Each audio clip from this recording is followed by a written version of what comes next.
Oke, selamat sore. Assalamualaikum warahmatullahi wabarakatuh. Salam sejahtera untuk kita semua.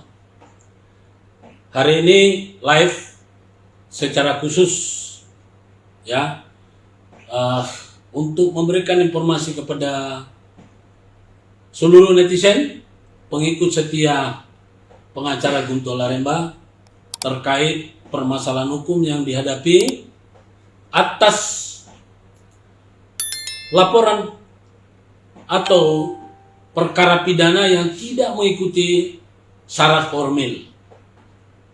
Ya, laporan polisi atas pelapor ketua pengadilan negeri yang diwakili stafnya, ya, menggunakan surat tugas. Ini menyalahi ketentuan sebagaimana putusan Mahkamah Konstitusi terkait delik aduan pasal 27 ayat 3. Pelapor itu haruslah individu. Namun apa yang terjadi di sini, ya, ini pelapornya adalah lembaga peradilan. Saya ingin memberi edukasi kepada seluruh masyarakat dan ingin supaya para pemerhati hukum atau aktivis pegiat hukum, coba sejak kapan negara kita ini menerapkan hukum yang tidak mengikuti formalnya? Ya, kita tahu bahwa pasal 27 ayat 3 Undang-Undang ITE adalah delik aduan.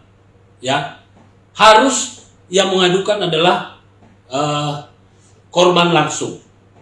Tapi kali ini kami diadukan oleh lembaga peradilan, dan anehnya yang mengadili kami adalah pengadilan pengadu, ya, yang merasa dirugikan.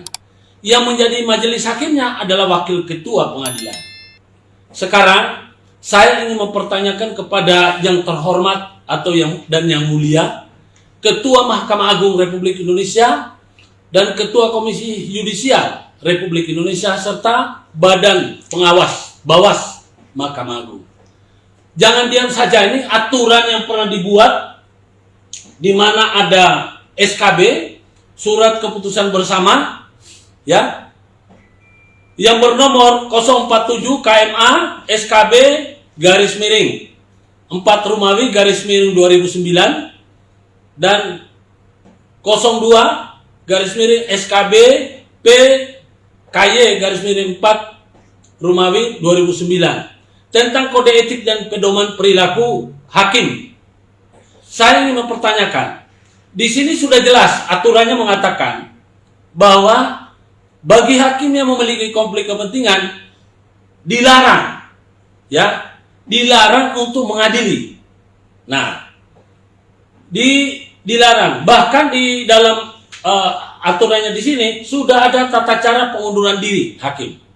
Artinya tata cara mengundurkan diri bagi seorang hakim yang memiliki konflik kepentingan adalah harus mengundurkan sedini mungkin untuk menghindari hal-hal yang tidak produktif. Nah, tapi perkara kami ini, ya, di mana perkara yang pelapornya ketua pengadilan, ya, dengan nomor 45 garis miring Pitsus garis miring 2021 PN Sidoarjo, ya, ini rentang dengan konflik kepentingan. Saya tidak tahu apakah saya yang salah menerjemahkan buku atau memang ini masih perlu perdebatan penafsiran. Tapi yang saya tahu ini tidak ada penafsiran. Karena berdasarkan SKB sudah jelas. Begitu juga dengan peraturan bersama. Lalu saya sebagai seorang terdakwa, ya, yang mengajukan protes. Ini pasal 9, ya, ayat 5 terutama di poin D. Hakim dilarang mengadili suatu perkara apabila hakim itu memiliki hubungan, ya, pertemanan yang akrab dengan pihak yang berperkara. Maksudnya pihak yang berperkara pelapor, terlapor, JPU ataupun dengan terdakwa atau pelapor, ya, korban. Nah, di sini korbannya adalah ketua pengadilan. Satu yang saya anggap bahwa cacat formil. tidak berdasarkan dengan asas legalitas. Bahwa pasal 27 ayat 3 hanyalah orang per orang, bukan untuk lembaga. Ini sudah menyalahi. Ya. Sudah bukan lagi per orang tapi lembaga. Ini surat tugas. Yang merasa keberatan, yang memerintahkan atau yang memberi tugas, memberi kuasa adalah ketua pengadilan. Ini satu. Catat yang kedua, ketua pengadilan tidak pernah di BAP. Kami sudah perkaranya sudah lengkap P21, bahkan kami saat ini jadi terdakwa. Itu catat formulir yang kedua. Catat formulir yang ketiga adalah apa? Sesuai bunyi yang tadi saya ucapkan, ya, tentang apa? Peraturan bersama Ketua Mahkamah Agung dan Ketua KY, ya, tentang apa ini? Tentang panduan penegakan kode etik dan pedoman perilaku hakim. Ini pasal 9 ayat 5 huruf D sudah jelas mengatakan pertemanan. Nah, tadi saya sudah mempersoalkan. Saya bersama istri saya, karena kami kedua-duanya terdakwa, kami mempersoalkan. Lalu hakimnya mengatakan, saya tidak punya konflik kepentingan. Saya katakan, bagaimana mungkin tidak punya konflik kepentingan? Yang menjadi pelapor ini adalah ketua pengadilan. Semua jajaran yang ada di pengadilan ini, sampai tukang sapu pun, itu memiliki adalah hubungan pertemanan.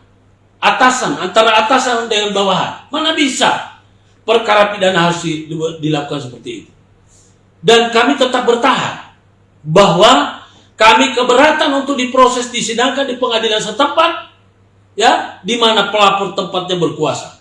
Kami keberatan, ya. Perkaranya ini sudah jelas perkara karangan. Ini menghambur-hamburkan anggaran negara. Bapak Presiden Jokowi, tolong, ya, karena ini adalah anggaran negara, tolong diperhatikan. Ibu Sri Mulyani, sidang perkara kami ini, ya, perkara dicari-cari, harus ditindak.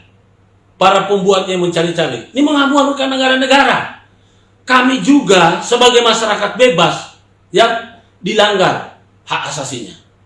Bagaimana mungkin perkara yang tidak sepatutnya diperkarakan, kami diperkarakan? Ini dari mana judulnya? Jadi sekali lagi saya mohon kepada masyarakat, sudah waktunya kita melek hukum, ya. Kepada saudara-saudaraku, rekan sejawat, para pemerhati hukum, para profesor, ahli hukum, tolong, ya. Kalau Anda diundang untuk menjadi saksi ahli, jadilah saksi ahli yang benar.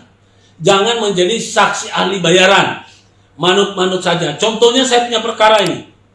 Bagaimana mungkin bisa P21 kalau keterangan, kalau pelapor yang menjadi korbannya tidak pernah di BAP. Sekarang bagaimana ini? Hukum kita mau dibawa kemana? Saya akan tetap melawan. Bahkan tadi saya sudah minta kepada majelis hakim, kalau kami akan dipaksakan, sudah siapkan regu tembak dan peti jenazah kami biar jadi tubalnya penegakan hukum. Nah, kalau hakim mau memaksakan, silakan sidang sendiri. Kami sudah minta untuk out of court. Karena apapun yang kami jelaskan tetap isinya salah. Karena kenapa? Pelapornya ketua pengadilan. Kalau mereka itu memang fair, sebagaimana ketentuan pasal 4, ya, tentang peraturan bersama, ya, harusnya hakim itu harus jujur, ya. Di pasal 4 ini tentang apa? Di pasal 4 tentang kode etik ini, ya, panduan kode etik, sudah jelas dikatakan, ya, pasal 4, ya, hakim itu berperilaku adil, berperilaku jujur, berperilaku arif dan bijaksana, berperilaku mandiri, berintegritas tinggi, bertanggung jawab, menjunjung tinggi harga diri, berdisiplin tinggi, berperilaku rendah hati, dan bersikap profesional. Saya mau tanya, dari mana keadilan bisa didapatkan dengan begitu? Ya, padahal petunjuknya hakim itu kalau memang tidak memenuhi unsur harusnya dia tolak. Ya, bukan pengadilan yang menolak, tapi hakim, majelis hakim itu ketika diserahkan berkas dia pelajari, tidak ditolak juga. Ya, kalau dia jujur, dia mau jujur, ini perkara tidak memenuhi syarat formil. ya tidak memenuhi syarat formal. Kenapa? Karena pelapor dalam hal ini ketua pengadilan tidak pernah di BAP.